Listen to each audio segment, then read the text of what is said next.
Buenas tardes, qué bueno que se pudieron conectar. Hoy, terminamos este tema tan interesante de cómo debemos relacionarnos con los incrédulos y con los amigos incrédulos. Obviamente todos, yo creo que tenemos amigos incrédulos, ya sea de la escuela, del trabajo, en en el vecindario, en la comunidad donde vivimos.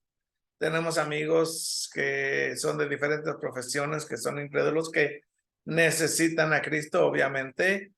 Y pues obviamente debemos tratarlos con amabilidad, con respeto. Y vamos a hablar más de esto, pero pues mientras que el hermano Freddy nos guíe en la oración, si nos hace favor. Oremos. Gracias, Dios mío, por la vida que usted nos está dando hoy. Gracias por su fidelidad. Gracias por sus provisiones. Nos perdones nuestros pecados. Dios, le pedimos humildemente que nos perdones. Ustedes a sabiduría para estudiar tu palabra y ponerla en práctica. Perdónanos porque a veces hacemos a un lado tu palabra y queremos hacer lo que nosotros queremos. Perdónanos. Que este tiempo sea de bendición al estudiar tu palabra. Bendición a Mario. Úsalo, Señor, para la edificación de tu pueblo. Y te damos gloria en todo lo que hacemos, Señor. En el nombre de Jesús. Amén. Hay varias maneras de tratar este tema. Obviamente, esta no es una manera, no estoy diciendo que es la mejor manera, ni la manera más eficiente. Lo que sí puedo decir es que tenemos un ejemplo del trato que debemos dar a nuestros semejantes en la persona de nuestro Señor Jesucristo. Y es el ejemplo supremo en nuestra conducta, en cómo debemos andar como cristianos, como sus seguidores, sus discípulos. Y aprendemos mucho de él en la manera que él trató a las personas, a los demás. Él siempre era amable, él siempre tenía compasión, veía la multitud con compasión, como dice Lucas, como ovejas que no tenían pastor. Y el Señor Jesús se preocupaba por enseñarles, porque la gente aprendiera algo.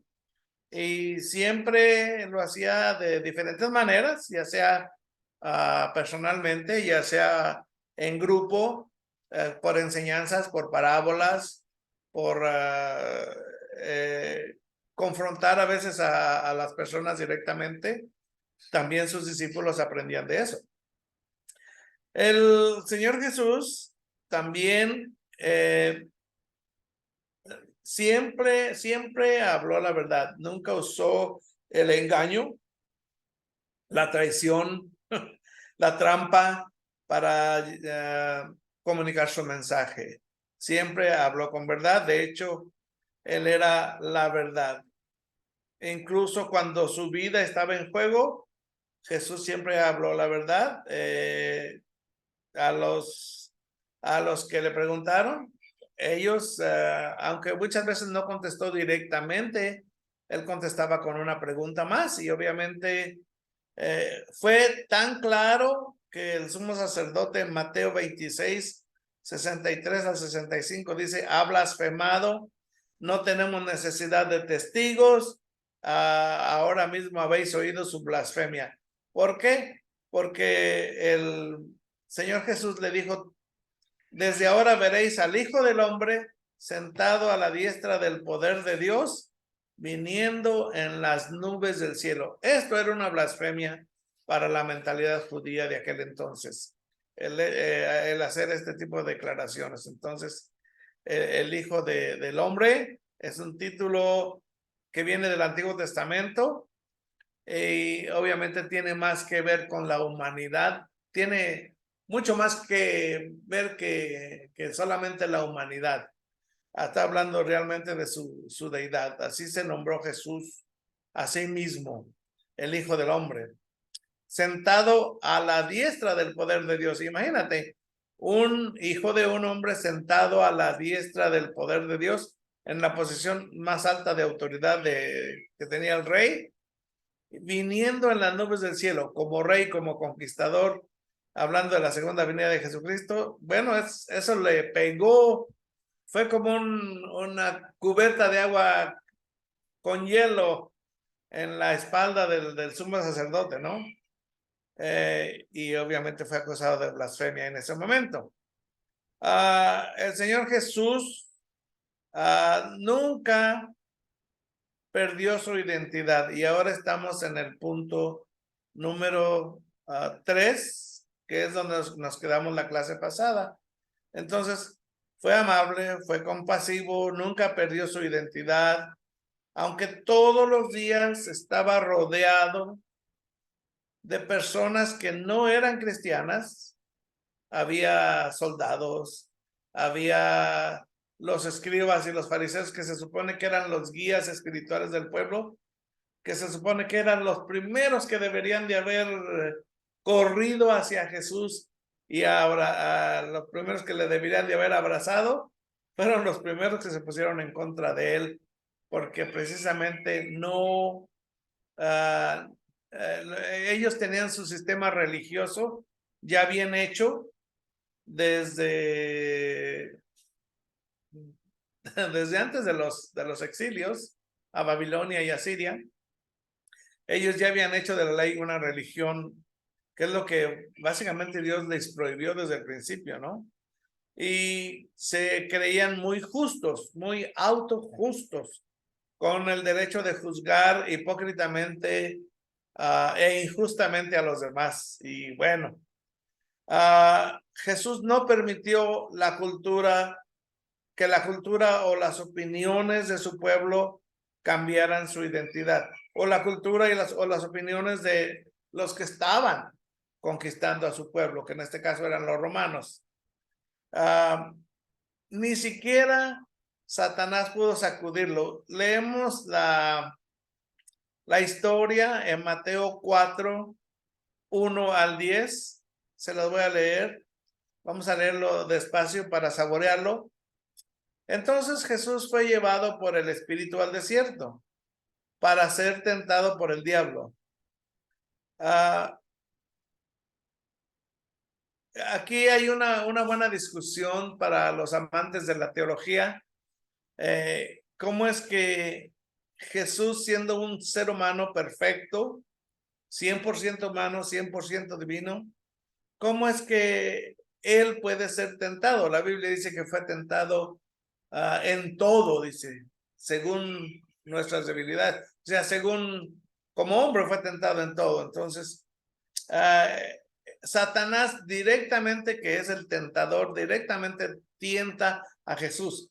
Esto obviamente no lo podemos ver como un ejemplo de tentación universal para todos los creyentes, porque Satanás no está en todas partes, no es omnipresente y no puede tentar a todos los creyentes por igual al mismo tiempo. Quizá si eres un creyente fuerte, erudito, pues te manda un demonio por ahí de los más de los más bajos para tentarte. A Pablo le mandó un mensajero y como un aguijón en la carne, dice el mismo Pablo. Pero bueno, esta es una tentación única, una tentación especial, y hay un gran debate por si pudo haber pecado Jesús o no pudo pecar. Y bueno, lo que sí es que les puedo decir con dogmatismo es que Jesús no pecó. Si Jesús hubiera pecado, él no hubiera sido un buen candidato para nuestra redención, para la propiciación de Dios, para nuestra justificación. Ok, fue tentado por el diablo, y después de haber ayunado 40 días y 40 noches, tuvo hambre. Obviamente un ser humano normal tuvo necesidad de comer, él tuvo hambre. Y vino a él el tentador. Ok, aquí quiero que hagamos una pequeña pausa. Jesús está siendo tentado por el diablo. Tiendo a creer que Jesús pudo haber fallado, pero no falló. Lo que sí puedo decir es que Jesús no pecó, porque la Biblia dice, al que no conoció pecado, por nosotros lo hizo pecado para que nosotros fuésemos hechos justicia de Dios en él. Y ese fue el momento en que Jesús pagó por nuestros pecados en la cruz, por todos los pecados del mundo. Bueno, el sí, donde dice, si eres el Hijo de Dios, obviamente Satanás sabía que Jesús era el Hijo de Dios. Ese sí, como ustedes se fijan, no tiene un acento, tiene un punto, lo cual lo hace un sí condicional. Por ejemplo, cuando yo digo, si tengo dinero, voy al cine. Si no tengo dinero, no voy al cine. Entonces, ese es un sí condicional. Y en griego tenemos 4 sí condicionales. Este es el de la primera clase. Si eres hijo de Dios y yo sé que eres. O sea, este es un sí y sí es cierto.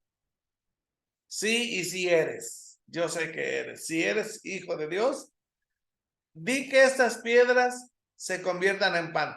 Fíjate cómo se aprovecha a Satanás. Sabe que Jesús tiene hambre, sabe que Jesús ha ayunado por muchos días y sabe que está en un punto muy vulnerable en el que él fácilmente puede convertir las piedras en pan y comer. El pan del mejor pan del mundo que pueda hacer, ¿no? Y sin embargo, esto sería sucumbir a la tentación de Satanás. Otra cosa, a veces confundimos nosotros el ser tentado con pecado. El ser tentado no es en sí pecado. El sucumbir a la tentación, esto sí es pecado, ¿sí? Jesús nunca sucumbió a ninguna tentación de Satanás. Al contrario, él contrarrestó todo con las escrituras y fue siempre vencedor. Nadie, de hecho, cuando él preguntó, ¿alguien me acusa de algo? ¿Alguien me puede acusar de algo? Y pues nadie podía acusarlo, ¿sí? Lo acusaron, pero obviamente falsamente, porque él dijo la verdad, pero no fue una acusación correcta. Entonces, él respondió, versículo 4, y dijo, escrito está. Y él va a citar el Antiguo Testamento. No solo de pan vivirá el hombre, sino de toda palabra que sale de la boca de Dios. ¿Ok? El Señor Jesús está citando otra comida. Y si ustedes recuerdan, en Juan capítulo 4, hablando con la mujer samaritana, cuando los discípulos se cuestionaban entre sí y decía, ¿qué le habrá traído alguien de comer? Porque no quiere comer. Nos mandó a comprar comida y ahora que le trajimos la comida no quiere comer. Y Jesús les dice, yo tengo una comida la cual ustedes no conocéis, que es hacer la voluntad de mi Padre. Bueno, vamos a darle el micrófono a nuestro hermano Roger, que tiene una pregunta. Adelante, hermano Roger. Dios los bendiga a todos, hermano Mario. Solo una preguntita, no sé, ¿qué le podría contestar yo a alguien que me diga, respecto a que Jesús fue tentado, pero alguien viene y me dice a mí, pero Jesús es Dios? Y yo diría que Jesús es Dios. Sí. Pero si me dice que él fue tentado y me dice que Dios no puede ser tentado, o sea, ¿de qué forma le podría contestar yo si yo le estoy afirmando que Jesús es Dios? Sí. Pero si él me dice a eso de que Dios no puede ser tentado porque él no tienta a nadie, ¿qué le podría contestar yo? Esa es mi preguntita. Ok. Bueno, vea el versículo 7. Jesús le dijo, escrito está también, no tentarás al Señor tu Dios. Ok, es cierto, Dios no puede ser tentado. Dios no es pecador, no sucumbe al pecado. Él es perfecto, su carácter es impecable, es santo, recto y justo. Entonces, el pecado está muy fuera de él. De hecho, cuando alguien dice, entonces, ¿por qué tentaron a Jesús? Bueno, Jesús fue tentado como hombre. Está siendo tentado como hombre. Satanás sabía que él tenía un cuerpo de hombre, que estaba cansado, que estaba hambriento, ¿sí? Y muchas veces estuvo sediento, lloró, sufrió como hombre. Entonces, él aprendió obediencia, dice también como hombre. Entonces, hay que hacer una diferencia entre su divinidad, que es 100%, y su humanidad, sus dos naturalezas que están en una persona. Y eso es algo misterioso para nosotros porque no podemos explicar cómo una persona puede ser 100% Dios y 100% hombre, y cómo una persona hombre esté sentado allá en el cielo con Dios. Solo hay un hombre sentado a la diestra, o un ser humano sentado a la diestra. Ese es el Señor Jesucristo. Pero obviamente también es Dios. Y como Dios no puede sucumbir a la tentación, no puede ser tentado. Sí, no. De hecho, él mismo lo dice, no, Dios no es tentado por el pecado ni tienta a nadie, ¿no? Entonces, sí, esa sería mi respuesta. Sí, es cierto, fue tentado. Jesús era Dios, pero la humanidad de Jesús fue la que recibe directamente el golpe de la tentación, no su divinidad, porque es imposible tentar a Dios y es imposible que Dios tiente a empuje a pecar a alguien, ¿no?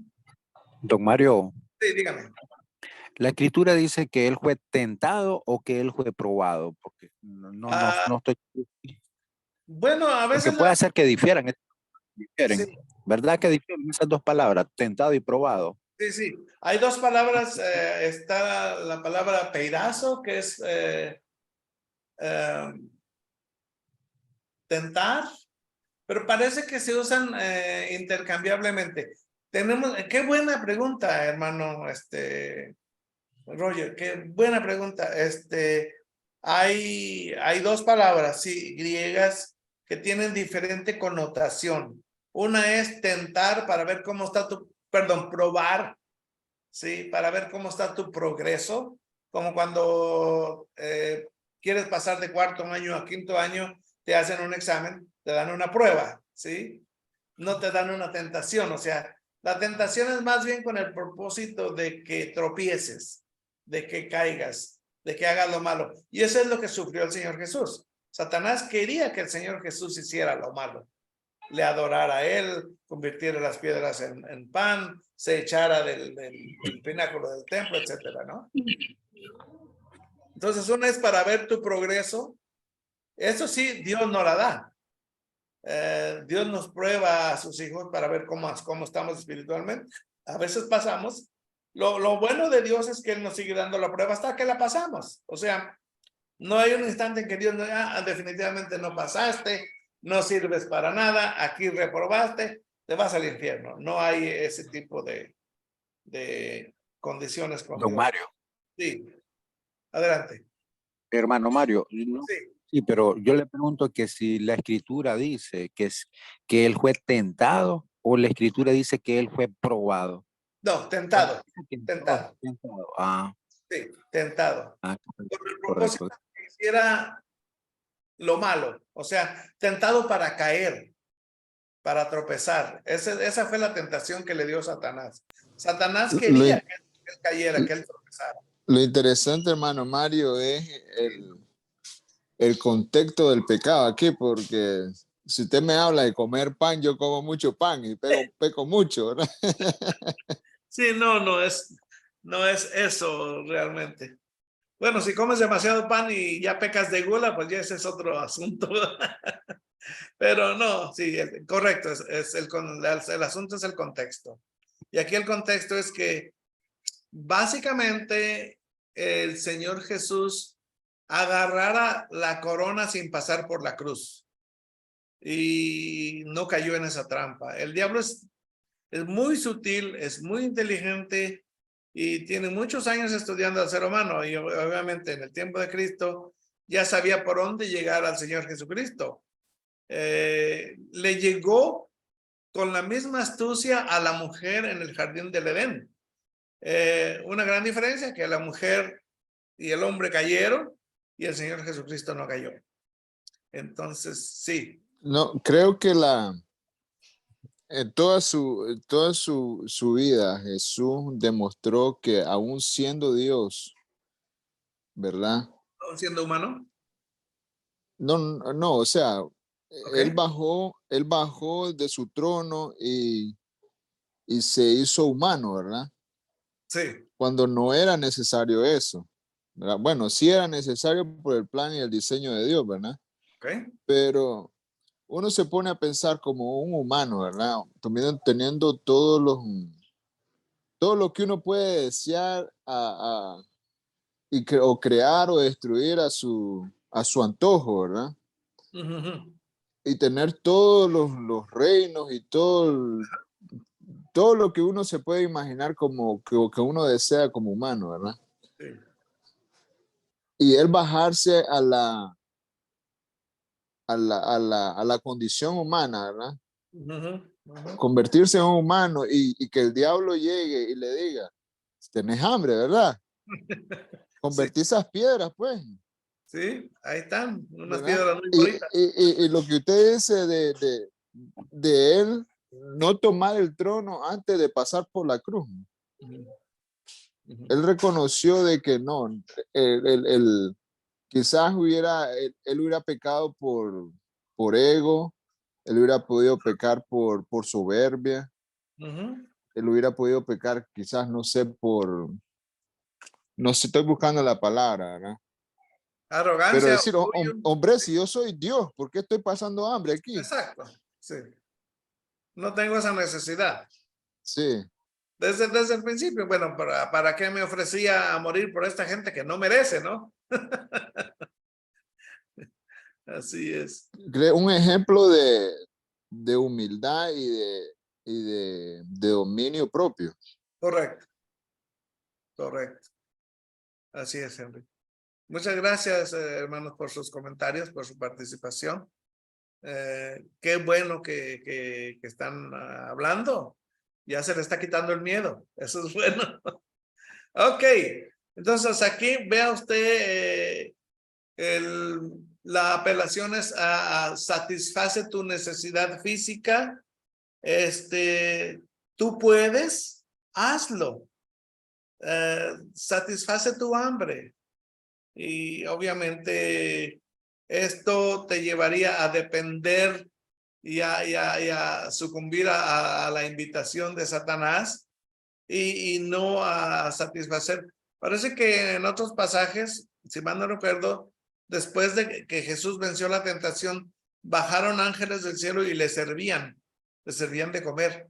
Eso se me hace bastante interesante, habrá que checarlo, pero no sucumbió a ninguna de las tentaciones, en ninguna de las áreas. Aquí el área sería la satisfacción física de la necesidad. Y bueno, le llegó a Eva por la misma, en la misma área. Mira, el fruto. Uy, se ve bien, ¿verdad? Digno para adquirir la sabiduría, dice, ¿no? Y pues era un fruto bastante hermoso. Y obviamente, pues, Adán y Eva sucumbieron. Ok, vamos bueno, la respuesta es la mejor respuesta que hay con las mismas escrituras. No solo de pan vivir el hombre, sino de toda palabra que sale de la boca de Dios. Bueno, vamos a la otra área. Entonces el diablo le llevó a la santa ciudad y no me pregunten cómo le llevó el espíritu y cómo le llevó el diablo. No sé, pero yo creo que no debemos perdernos ese detalle, ¿no? A la santa ciudad, obviamente estamos hablando de Jerusalén, y le puso sobre el pináculo del templo, la parte de más arriba del templo, y le dijo, si eres hijo de Dios, y yo sé que eres, ese es otro sí condicional de primera clase, si eres hijo de Dios, échate abajo, porque escrito está. Ahora, Satanás va a citar las escrituras. Él no ignora las escrituras, pero las va a usar con fuera de su contexto y las va a usar para lograr sus propósitos de tentar a Jesús. Porque está escrito está, dice, a sus ángeles mandará acerca de ti y en sus manos te sostendrán para que no tropieces con tu pie en piedra. Si alguien quiere hacer un buen estudio, hay que ver los pasajes que el Señor cita, el de no solo de pan vivir el hombre, que está en Mateo 4:4, pero también está en el Antiguo Testamento. Y también este pasaje de a sus ángeles mandará acerca de ti. Satanás lo está citando, pero también está en el Antiguo Testamento. Si alguien quiere checarlos y nos comparte las citas del Antiguo Testamento, sería bien, como decían los mexicanos, chido. Ok. Y en sus manos te sostendrán para que no tropieces con tu pie en piedra. Oh, qué buena tentación, ¿no?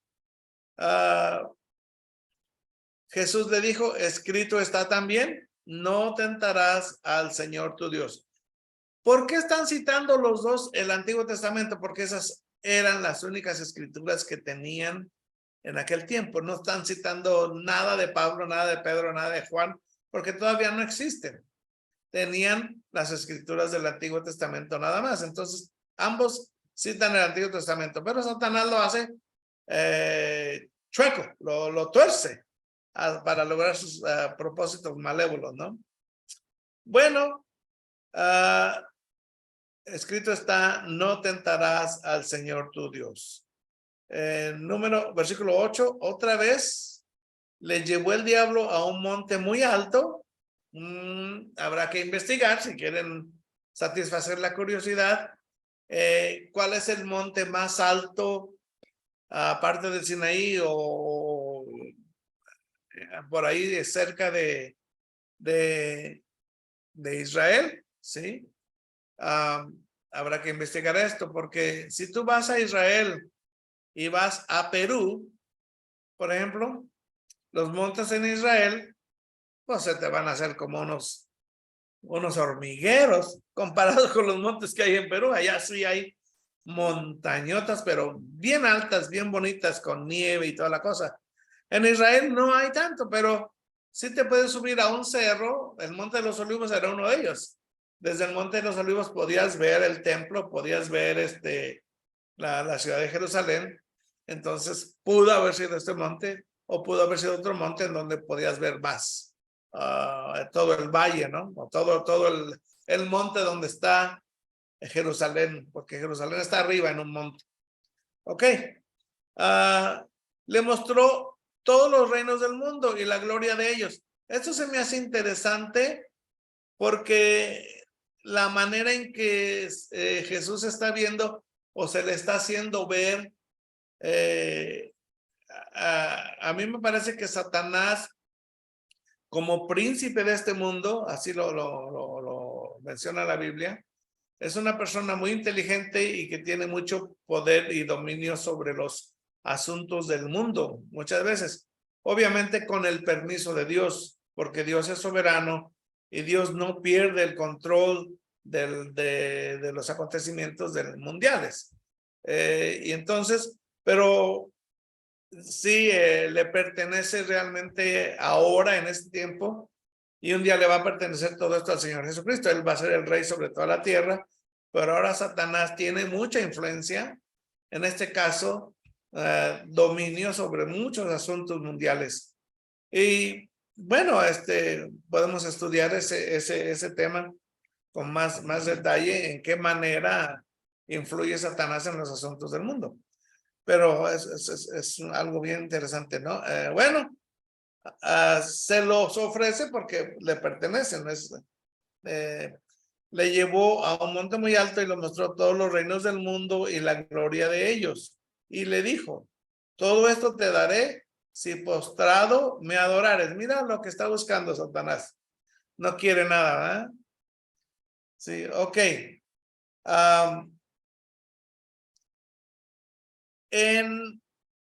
Aquí tenemos otro sí condicional donde dice en el versículo 9, y le dijo, todo esto te daré, o sea, todos los reinos, la gloria de los reinos del mundo, te daré, sí, ese es un sí condicional, pero es de segunda clase, sí y no va a ser cierto, porque tú no me vas a adorar a mí, sí y no es cierto. Entonces, el de primera clase, si eres el Hijo de Dios, sí, sí es cierto.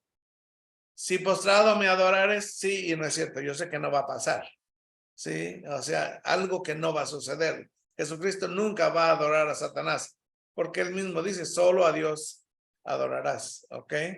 Entonces Jesús le dijo, vete, Satanás, porque escrito está, otra vez las escrituras, al Señor tu Dios adorarás y a él solo servirás. Ahí termina la tentación del Señor Jesucristo, o la tentación que le da Satanás al Señor Jesucristo, ¿no? Y de la cual el Señor Jesucristo salió vencedor. Vean la estrategia, es la palabra de Dios. Jesús usó la palabra de Dios para contrarrestar los ataques del diablo, y la palabra de Dios es la espada del Espíritu. La palabra de Dios tiene todo lo necesario para que tú crezcas, para que tú estés firme en la vida cristiana y para que tú hayas, dice, resistir al diablo y él huirá de vosotros, ¿no? La palabra de Dios es bien fuerte. Satanás nunca ha podido, la ha usado, la ha torcido, le ha aumentado, la ha contradicho, pero nunca ha podido lograr sus propósitos porque es la palabra de Dios. ¿Ok? ¿Alguna pregunta antes de continuar? ¿Algún comentario? ¿Alguna curiosidad? ¿Ok? Bueno. Jesús sabía quién era y por qué estaba aquí. Como cristianos debemos estar seguros de nuestra identidad en Cristo. De modo que siquiera el mayor oponente, ni siquiera el mayor oponente pueda conmovernos. Ok, cuando nos presentamos, bueno, realmente no nos presentamos, hola, soy Mario el borracho. Hola, soy Mario el ratero, el criminal. Hola, soy Mario el débil en la feo. Esa no es nuestra identidad. Dios nos ha dado nuestra identidad y lo tenemos en, si lo quieres ver, está en la Biblia, por ahí dice, creo que es Filipenses 2:17, que dice, de manera que si alguno está en Cristo, nueva criatura es. Las cosas, es Corintios, ya me están corrigiendo aquí, bueno, búsquenlo. No, sí, es 2 Corintios 5:17, perdón. Dije Filipenses, algo así. Ya la vejez se nos viene. Ok, gracias, David. Bueno, de manera que si alguno está en Cristo y nosotros estamos en Cristo, esa es nuestra identidad, en Cristo. Nueva criatura es. Las cosas viejas pasaron, he aquí todo es hecho nuevo. Yo soy nueva criatura, que batalla, que todavía gime y que todos los días lucha para no hacer lo que dice la vieja criatura que todavía está aquí. Pero mi identidad verdadera es nueva criatura.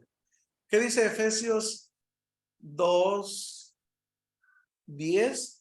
Dice, porque somos hechura suya, creados en Cristo Jesús para buenas obras, las cuales Dios preparó de antemano para que anduviésemos en ellas.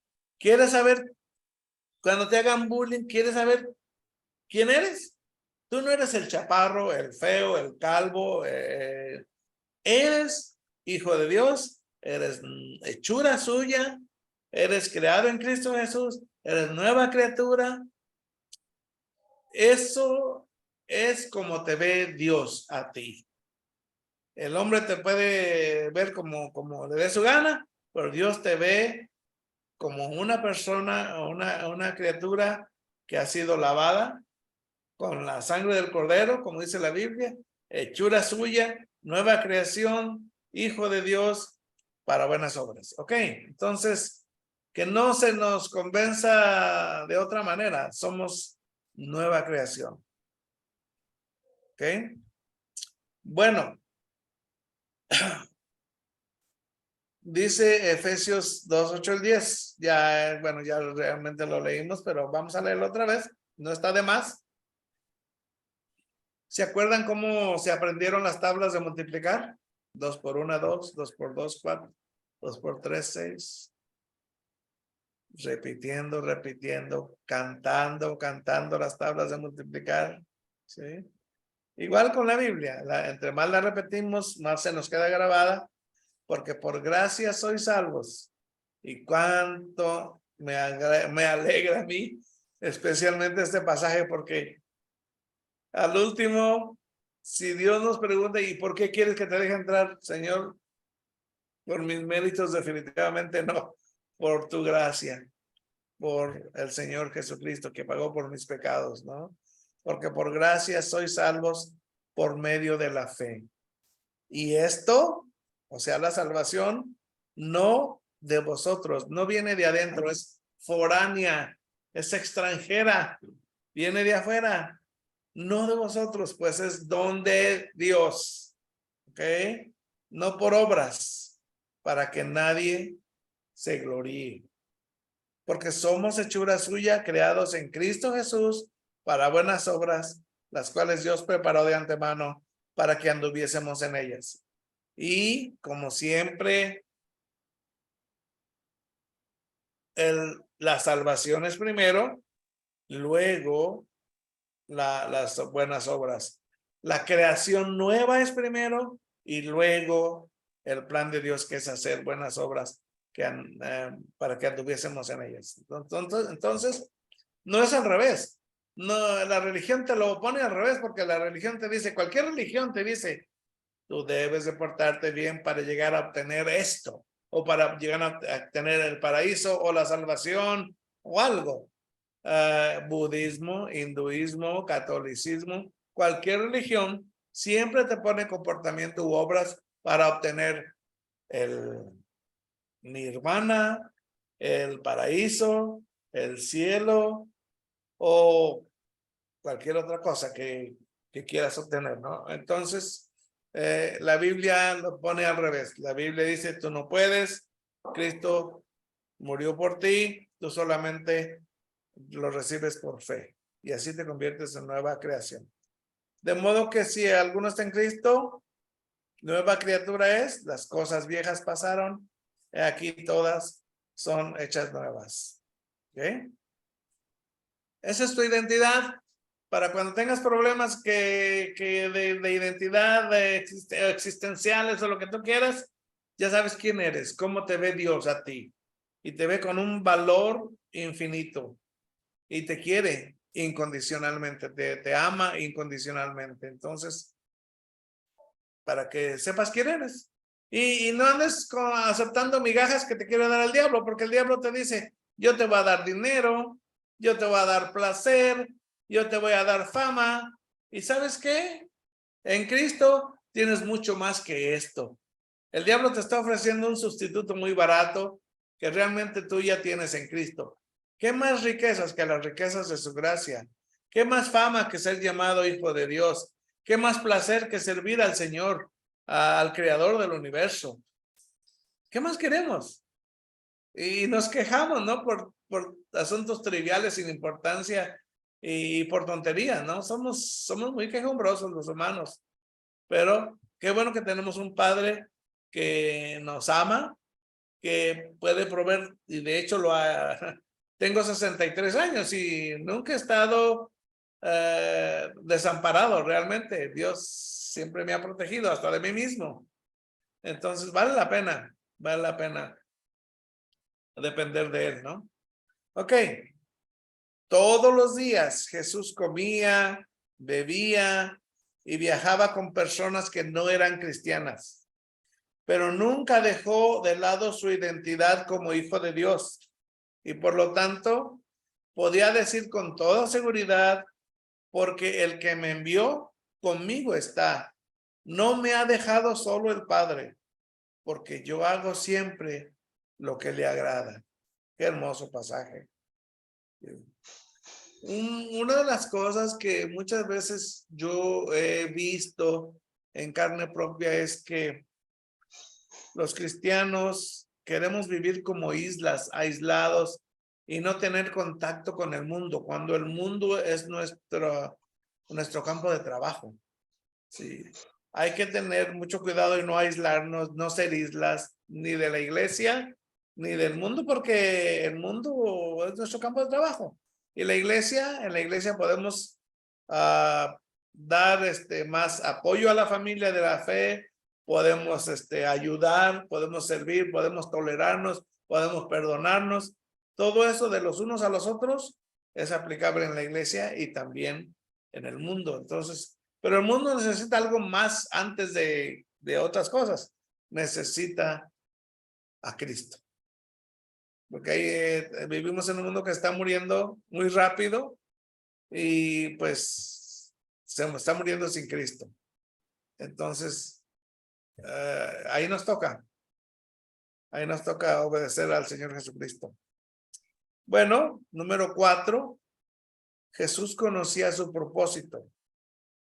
Dice Marcos, voy a leer 1:35 al 38. Levantándose muy de mañana, siendo aún muy oscuro, salió y se fue a un lugar desierto y ahí oraba.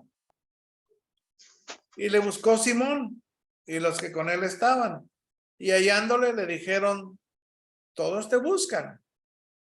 Él les dijo: vamos a los lugares vecinos para que predique también ahí, porque para esto he venido. Y predicaba en las sinagogas de ellos en toda Galilea y echaba fuera demonios. Él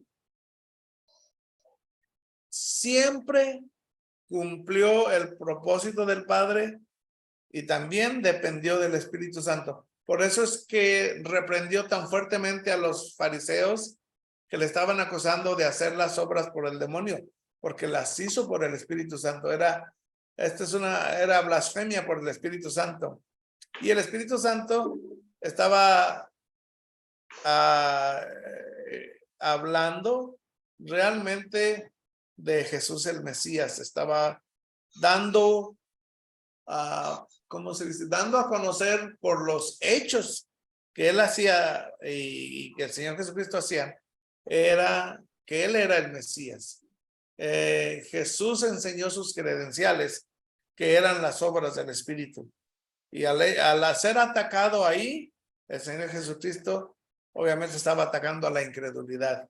Y es el único pecado imperdonable, el no creer el testimonio del Espíritu Santo.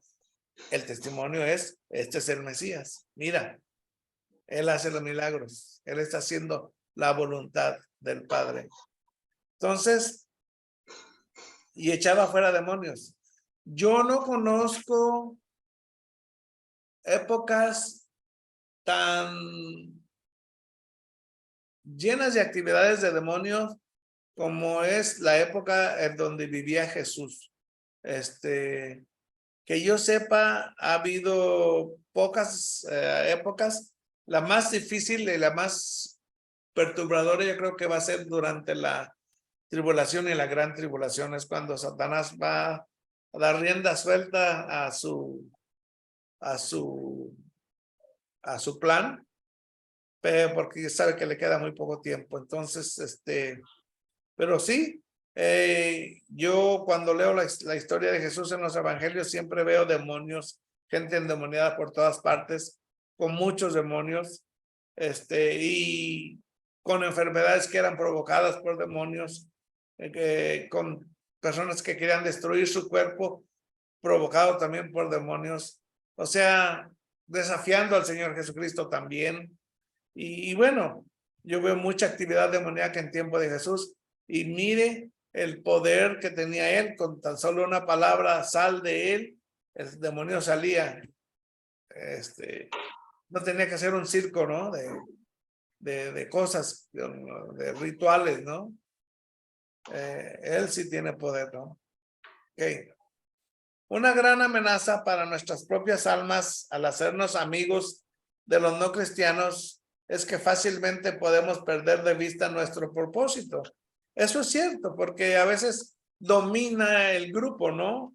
Y si tus amigos son no cristianos, tú dices, los voy a evangelizar, pero es más fácil que ellos te malangelicen, o que ellos te tuerzan, ¿no? Porque son más y la tentación es muy fuerte, ¿no? El mundo no comparte nuestros valores bíblicos y está ansioso por apartarnos de nuestro compromiso con Cristo. Sí, es cierto. Aunque podemos disfrutar de la amistad con los no cristianos, debemos hacerlo con plena conciencia de que somos ciudadanos de otro reino. Y no estamos ahí para ser muy íntimos con el mundo, sino para compartir al mundo la luz, para hacer luz y para hacer sal.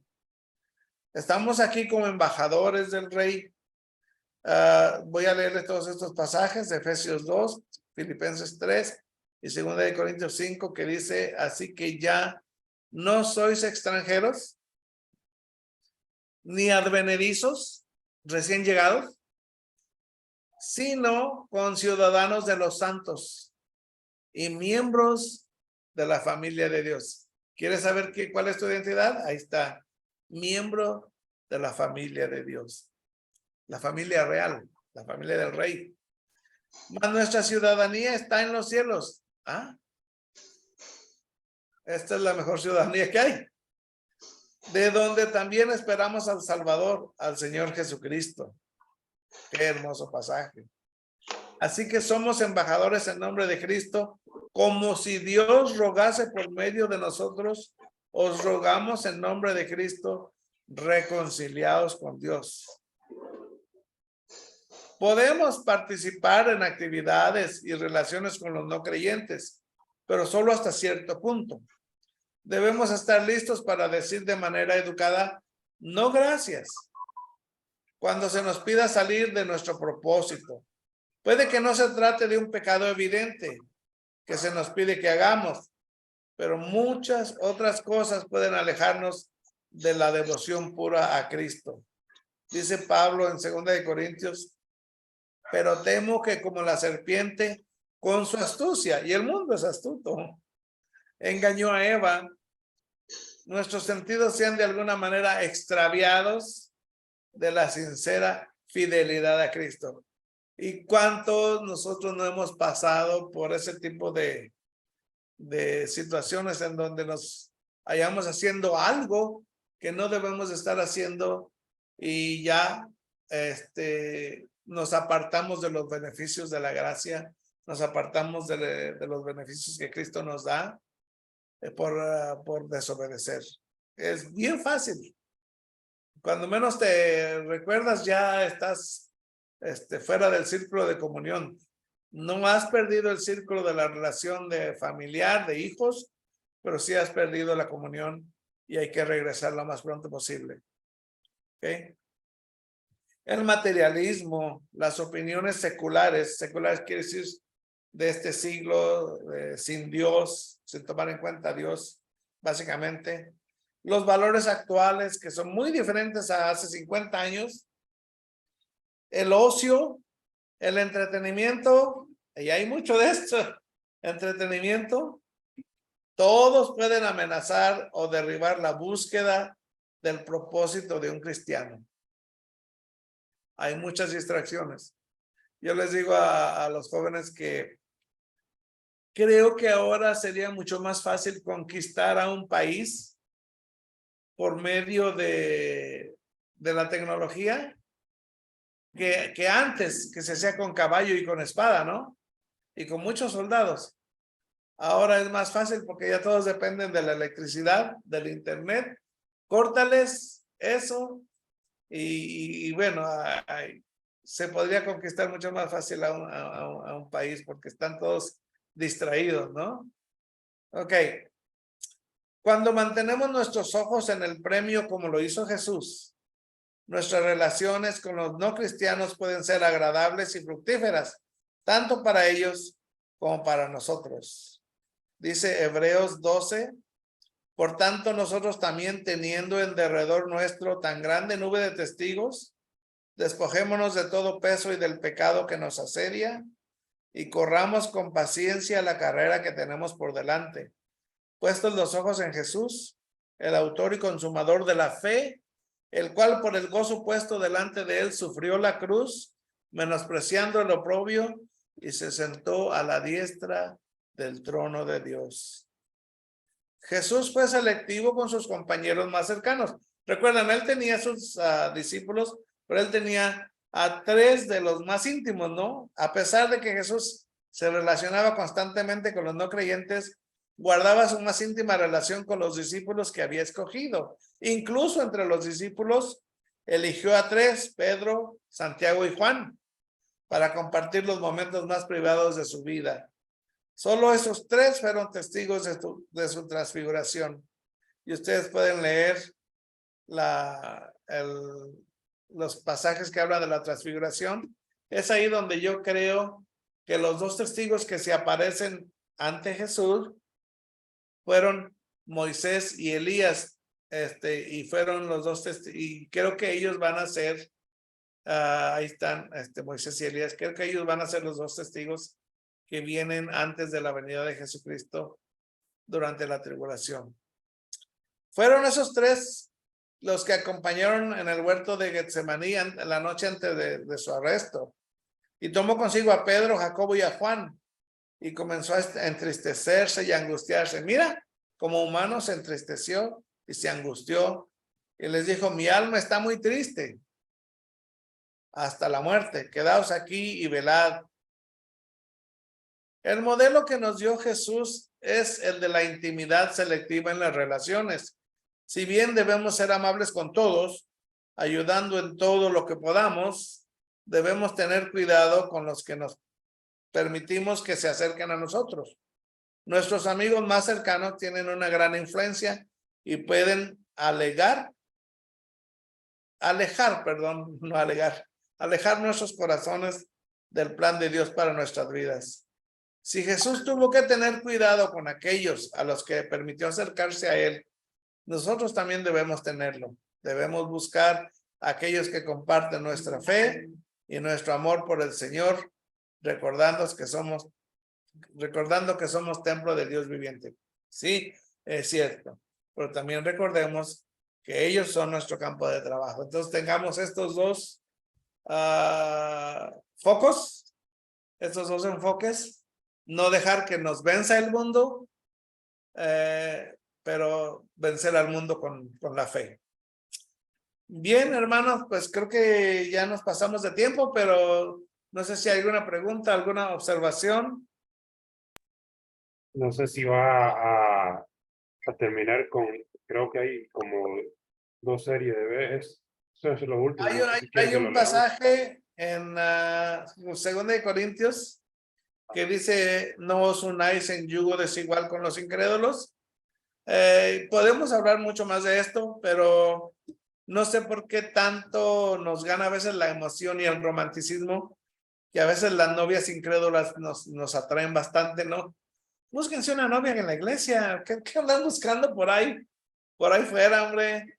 Bueno, ya no voy a decir nada más. Así es que ahí está la instrucción.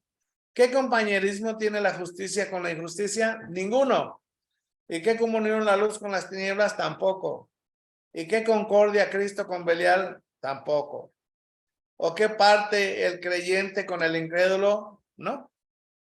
¿Y qué acuerdo hay entre el templo de Dios y los ídolos? Ninguno. Porque vosotros sois el templo de Dios viviente. No es el adobe, no es el ladrillo, no es el bloque, no es el gypsum, ¿no? ¿Cómo se llama? Es usted, su cuerpo, su persona. Como Dios dijo, habitaré y andaré entre ellos y seré su Dios y ellos serán mi pueblo. Podemos amar y servir a nuestros amigos no cristianos como una forma de honrar a Dios y demostrar cuánto los ama a ellos también. Entonces, sí, podemos amar, pero no podemos, no debemos dejar que nos gane el mundo. Podemos usar al mundo, pero no debemos dejar que el mundo nos use. Entonces, esto nos debe dar una idea de lo que debemos hacer con nuestros amigos cristianos. Hay que darles a Cristo, hay que compartirles a Cristo y hay que amarlos, porque Dios los ama. Porque de tal manera amó Dios al mundo que ha dado a su Hijo unigénito, para que todo aquel que en él cree no se pierda, mas tenga vida eterna. Bueno, no sé si hay preguntas o comentarios. Bueno, pues muchísimas gracias por su atención. Ahí nos estamos viendo la próxima. Ahí les pido oración